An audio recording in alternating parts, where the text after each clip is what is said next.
ঘাটে বাঁধা সারি সারি নৌকা আর জেলেরা কেউ বুনছেন মাছ ধরা জাল, কেউ বা পার করছেন অলস সময়। শীতে মেঘনা নদীতে ইলিশ ধরা না পড়ায় এভাবেই চলছে জেলেদের দিনকাল। শুধু শীত না, গেল এক বছর বর্ষার ভরা মৌসুমেও মেঘনায় ইলিশ ধরা পড়ছে না। এতে বিপাকে পড়েছেন জেলেরা। জেলেরা মাছ পেলে অন্য পেশার মানুষও ভালো থাকে, জেলেদের পাশাপাশি তাদেরও কেনাবেচা ভালো হয়। গেল এক বছর নদীতে ভালো মাছ না পাওয়ায় মেঘনা পাড়ের সব পেশার মানুষই এখন বিপাকে।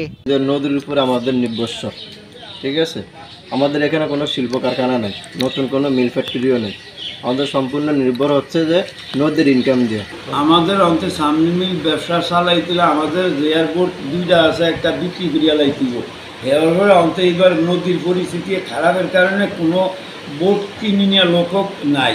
অন্তে আমাদের যে কি অবস্থা হলো আল্লাহই কইতে পারে। জীবনকে উপভোগ করার সব আয়োজনকে একটি নিশ্চিন্ত কমিউনিটি লিভিং নিশ্চিত করছে রূপায়ণ সিটি উত্তরা। নদীতে গত এক বছরের মাছ খরায় ঋণগ্রস্ত অনেক জেলে। ঋণমুক্ত হতে অনেকে অন্য পেশা বেছে নেওয়ার চিন্তা করছেন। জেলেরা জানান তারা কষ্টে দিন পার করছেন, সরকার সহযোগিতা করলে সেটি পাচ্ছেন না প্রকৃত জেলেরা। ক্ষমতাবানদের দখলে চলে যাচ্ছে সহযোগিতা। আজ থেকে আপনার আমার এই 12 বছরের মধ্যে আমি এরকম কোনো ঘটনা দেখিনি। এরকম গান দিয়ে মাছগুলা কম সহায়তা সরকার দেওয়া হয়, হ্যাঁ, তাই এটা খুবই সামান্য। 25 কেজি করে মৎস্যজীবীদের দেওয়া হবে, তবে এগুলি বিভিন্ন কারণে বিভিন্ন পন্থায় এটা মৎস্যজীবীরা যারা প্রকৃত ব্যবসাগত মৎস্যজীবী তারা এটা ঠিকভাবে পাইতেছে। গাঙ্গের দিকেই ছায়ারিছি, আল্লাহ দিকে ছায়ারিছি, আল্লাহ নি কামের ঘর দেয়, তারপরে ঋণ মানুষের টাকা দিয়ে দিত। এই এখন খুবই একটা অভাবের ভিতরে আছি। এমনই করুণ পরিস্থিতিতে রয়েছে ভোলার দৌলতখানের জেলেপল্লীর বাসিন্দারা।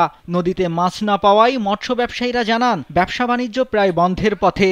অপরদিকে নৌপুলিশ নদীতে মৎস্য অভিযানের নামে জেলেদের হয়রানি করছে বলেও অভিযোগ তাদের। নদীতে মাছ না থাকার কারণে গত 25 বছরেও আমরা এরকম মঙ্গা নদীর সিজন আমরা জেলেরা দেখে নাই।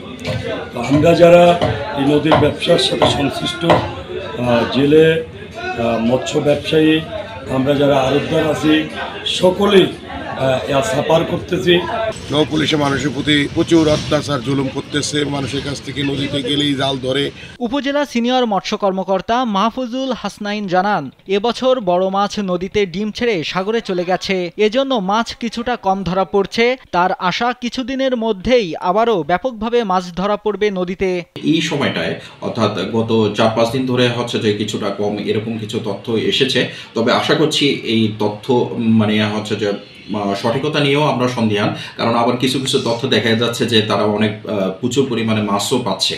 তো আমরা আশা করছি সবকিছু ওভারঅল মিলে হচ্ছে যে খুব শীঘ্রই ইলিশের উৎপাদন বৃদ্ধি পাবে এবং সাগরেও হচ্ছে যে ইলিশ তুলনামূলক আগের চেয়ে বৃদ্ধি পাবে। জেলে ও মৎস্য ব্যবসায়ীদের সংকটময় এমন পরিস্থিতিতে সংশ্লিষ্ট কর্তৃপক্ষ যথাযথ ব্যবস্থা নিয়ে তাদের সহযোগিতা করবে, এমনটাই প্রত্যাশা সবার। নাইমুল হাসিব, কালবেলা।